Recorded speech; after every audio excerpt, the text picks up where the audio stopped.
Yeah, but thank you. I can get out.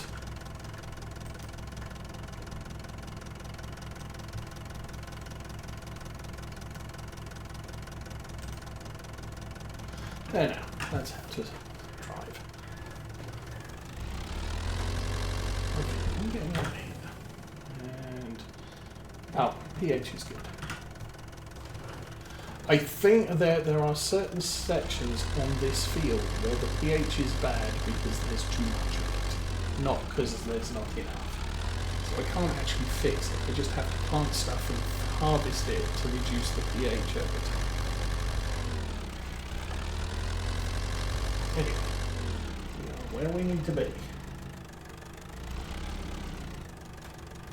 So yeah, from what I played with this PC, it is very, it does what I want it to do.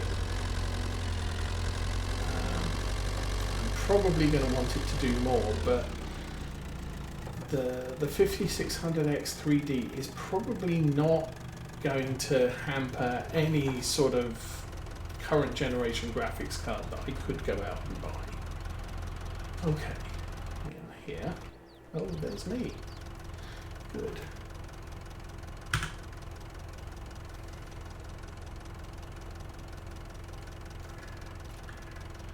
So, yeah, that's all a good thing. And if I do get a new graphics card for it, I can probably put the old graphics card in Mrs. Osa's PC and upgrade the graphics on that. Quite a bit. Oh, we done? Okay.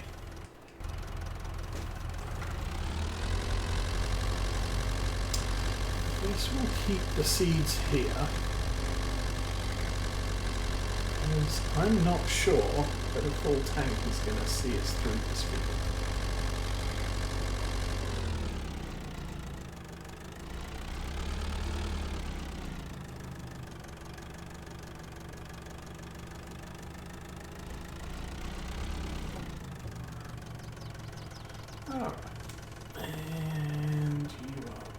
Probably good right there.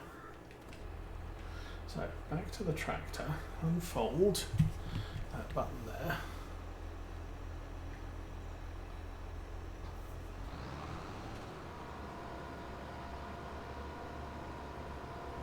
Back up a lot.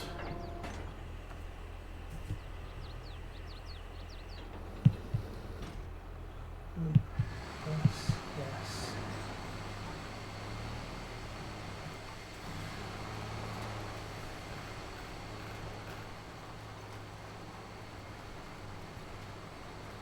Okay, that's looking fine.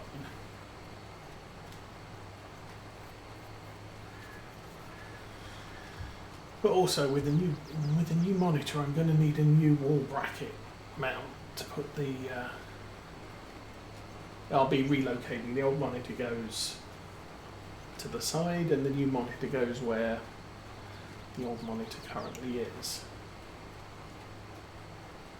Just because that's the most comfortable thing.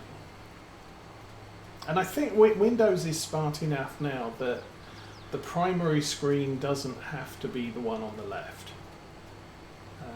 You can tell it I've got two screens, and then you can number, this is screen 1, this is screen 2, and then you can place screen 2 on the left, so when you move the mouse left, it doesn't, you don't have move the mouse right and then it jumps to the left of the left-hand screen as you transition across type of thing. That used to be a thing back in Windows, old Windows. I think one place I worked, they gave me 2 screens, which was nice, but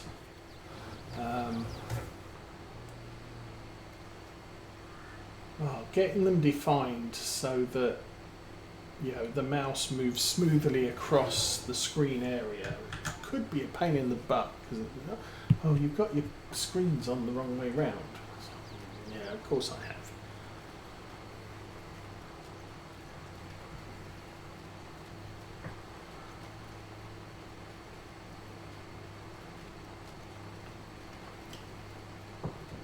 It also took me a while to get Windows formatted. Oh my goodness.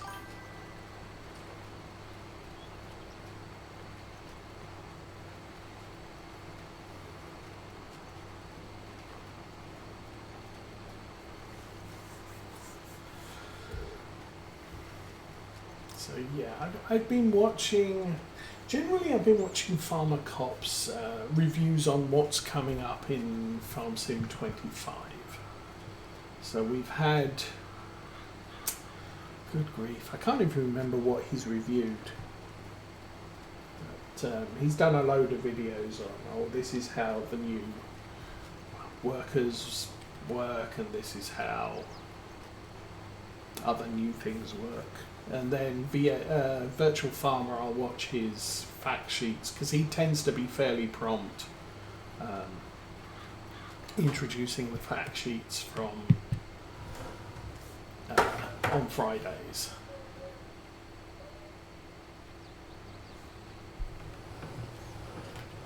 So we're getting a lot of information on big things.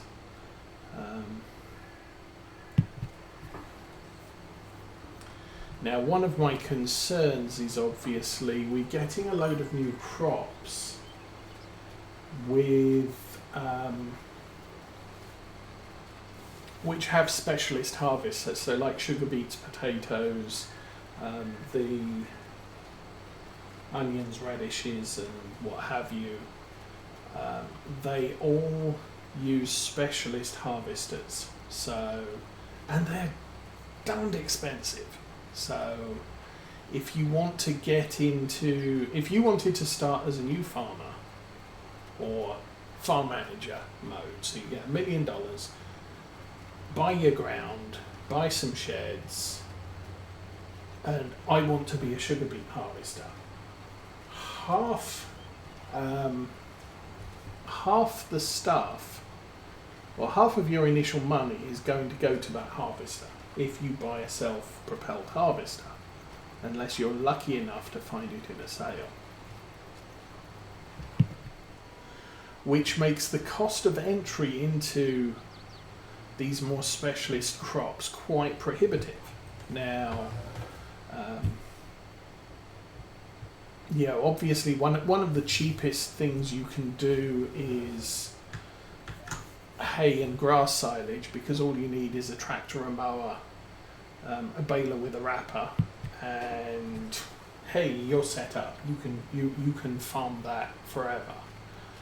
You can do what we did here, which was buy a forage harvester, which costs a little bit more, but we were doing far more silage. Also, I was having issues with bales flying around and disappearing and just not behaving. So I wanted to avoid using bales for anything that I was doing on this playthrough. I've conceded to doing bales on contracts, but that's it. Because I still don't know if that bug's been fixed. I don't know if the bug was caused by mod conflicts or what. So sort of, this doesn't work very well, it's frustrating me, I don't want to play a game while being frustrated, so I'm just going to oh, that's unfortunate. I'm just going to not do that thing that's frustrating me.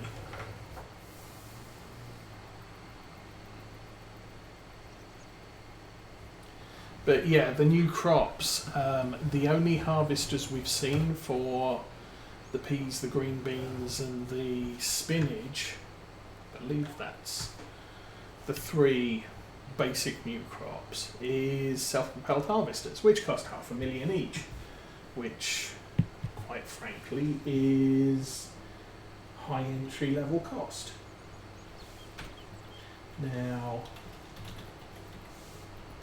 with sugar beets and potatoes, you have the alternates.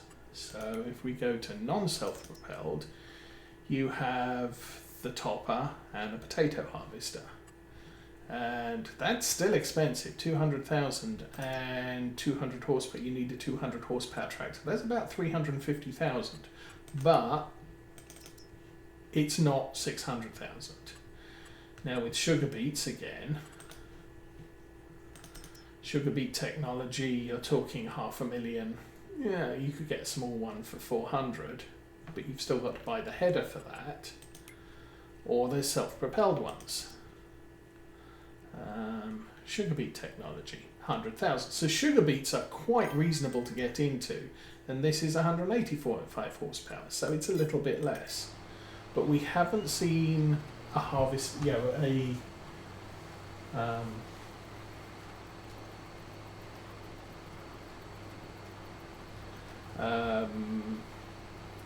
we haven't seen anything but a self-propelled spinach harvester, a self-propelled pea harvester, and a self-propelled green bean harvester, and they all cost over 500,000. I did decide to do a little bit of research on my own, because the harvesters we're getting for those crops are oxbow harvesters, and they do actually do a range of, I think it's tractor hauled green bean harvesters.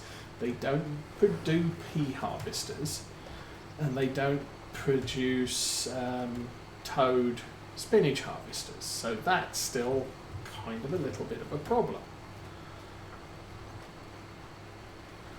How do I become a spinach harvester if I have to buy the self-propelled kit and it costs 500,000 and I want to buy some land to plant them? Now with rice, you've got rice and you've got long grain rice. Rice is Far East Asian farming, and with all the paddy fields, and actually we'll turn left here, and everything else. The other new crop is long grain rice, which you plant with this planter, and you use a regular harvester. So just like the ideal harvester that we have, and I think it uses a regular draper to harvest. So maybe, I haven't seen anything on land leasing, but that said, land leasing is a thing because somebody did a mod for it. But yeah, it's, or we can still flip fields. So you buy a field, you harvest it, you sell the field, type of thing. But yeah, it's the entry-level cost of getting into the new crops, and I think even with things like sugar cane, I don't like sugar cane. I'll start out by saying that from the start. But sugar cane, you've got this thing, which is 350,000, but you've also got that, which is a tractor hauled one, which is a heck of a lot cheaper and only 100 horsepower, so you can really use something small on that. But as I said, I hate sugar cane because it's just, you can do 2 rows at a time type of thing. What was the other harvester I saw there? Oh, cotton. Cotton's another one I never got into. 500,000 to buy the cotton harvester. And then you just need a big, a planter and a tractor to do the things. So cotton, I've seen people do a cotton start, but again, it's 500,000. There's no haul behind cotton harvester. So cotton is quite an expensive crop to get into if you're just starting out. Or you start the old way and you do all the crops that have been around since Farm Sim 9 until you've earned enough money to be able to afford one of these new self-propelled harvesters. And then you can buy a self-propelled harvester and become a spinach farmer. Or you just do, I'm a spinach farmer. I'm just going to farm spinach and nothing else. Oops.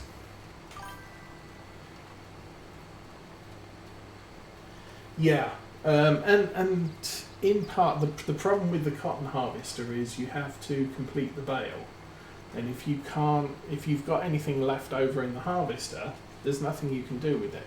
I think one of the harvesters does allow a partial empty, but yeah, it's not a good crop to get into. Also, not sure what I'm going to do as the farm for next season, because obviously I tend to go with UK farms because that's where I'm from and kind of reminds me of home. And I'm learning in this series I really don't like big fields. I think ploughing all these fields together to make huge fields was a very bad plan on my part. So we won't be doing that again anytime soon.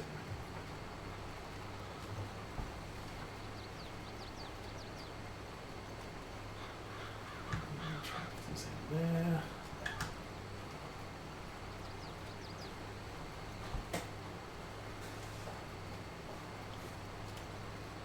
I mean, on this series, I've been having problems doing small baling contracts because I'm not cutting into the corners. I'm just letting horseplay, cut the middle of the field.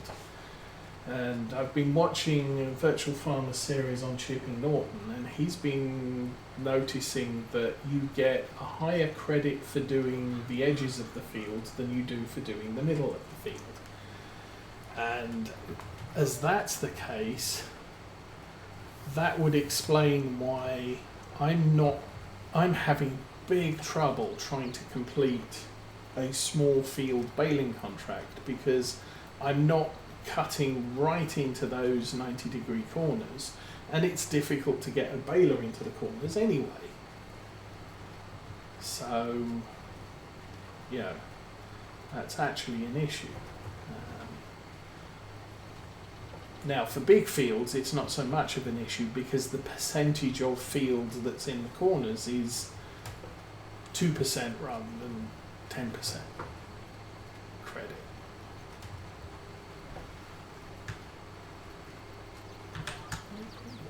Follow that one.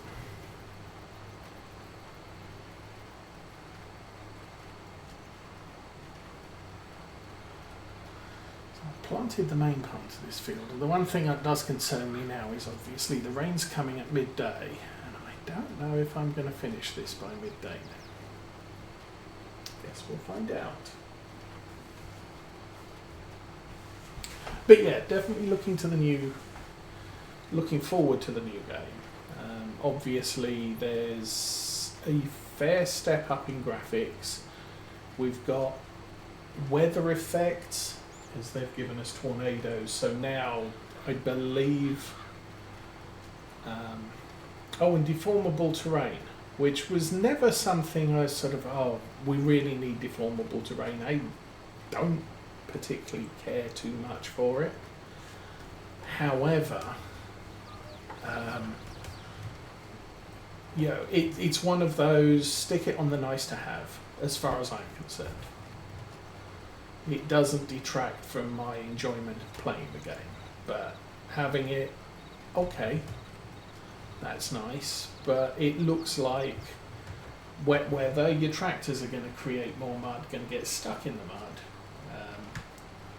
So I don't know whether it's going to affect yields.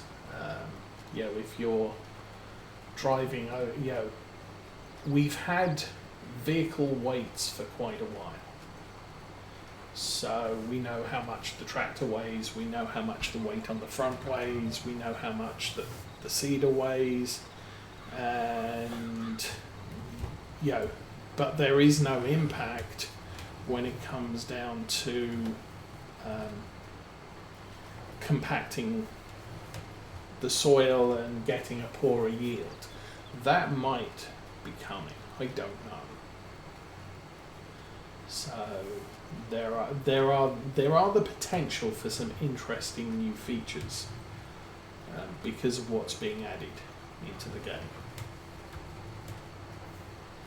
But we'll just have to see what happens when it happens. Oops.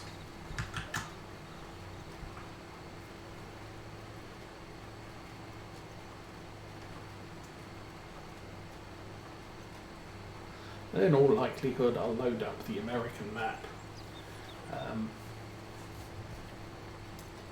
while not streaming, and just have a bit of a play around, see what works, what doesn't work, what's new.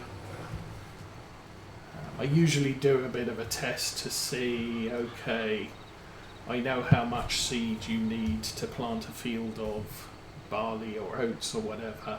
How much seed do I need now to plant a field of peas or green beans or spinach or whatever?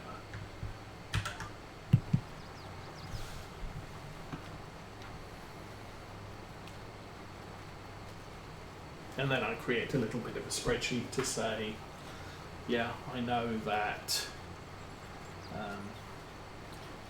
canola is the best seed. If you are starting out and you don't have much money for seed and you have a fair amount of land, the best crop you can plant is canola, because you don't need much seed to plant a field, as much seed to plant a field of canola as you do to plant a field of wheat. So, yeah, in other words, kind of skip the wheat, go with canola. Now, if you're playing precision farming, the downside is canola uses an absolute ton of fertilizer to get to the best levels of fertilization, whereas wheat uses quite significantly less. So if you're playing with precision farming, the first crop you plant, you're taking into account, okay, I'm going to need seed and fertilizer, so how much does each one of those things cost in total?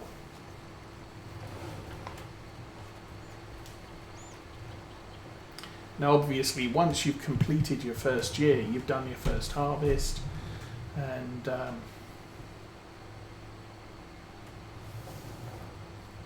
you've now got some money in the bank, it probably, it makes less of an impact as to, okay, so long as I've got the equipment to plant said crop and harvest said crop, it's the cost of seed, isn't going to matter so much.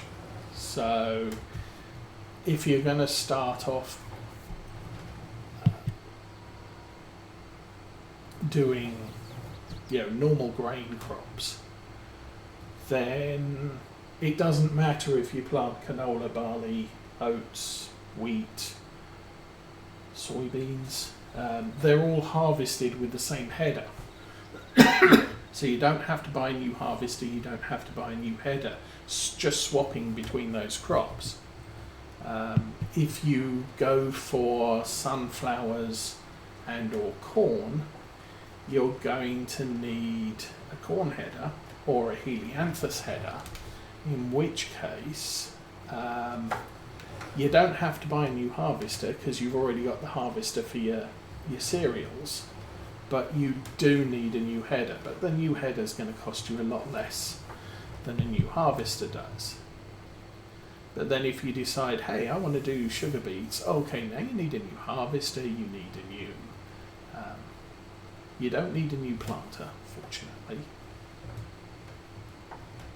If you decide you want to do potatoes, okay, now you need a new planter, a new harvester, and all of the toys. And that gets expensive quickly.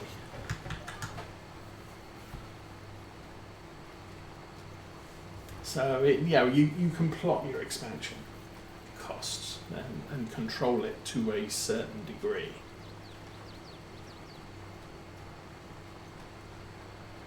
But these new crops, it's a harvester for each of them. You can't You can't get a vegetable harvester and use it to harvest spinach, peas, beans, or whatever. Each one is different.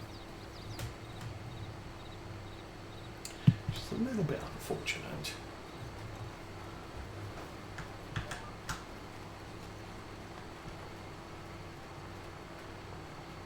This corner's getting a little bit awkward.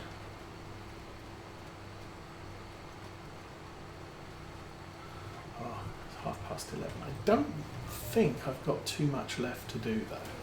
Once we've done this corner, we've got a little bit up the western edge of the field, approaching the top. Oh, hello.